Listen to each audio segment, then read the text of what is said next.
केहू खाल रंगता तेबर होली में जुगाड़ रंगता। केहू उच्च केहू खाल रंगता तेबर होली में जुगाड़ रंगता।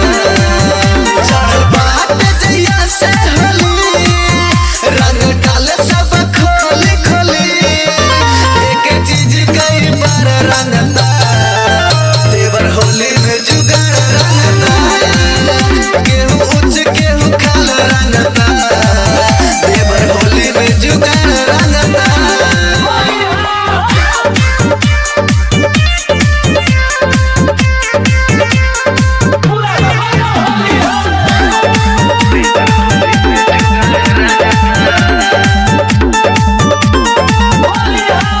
होली में चोली के तासा बिगड़ले मरद पे काम सखी देवरे पड़ले।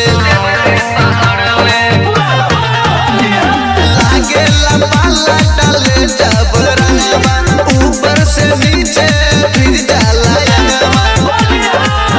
सखी ढके एक बारी हो बन कह के बारी हो केहू आर केहू पार रंगता तेबर होली में जुगाड़ रंगता।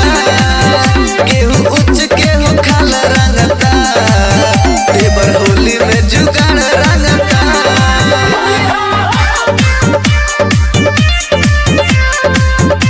Mixed by Mithun Baba.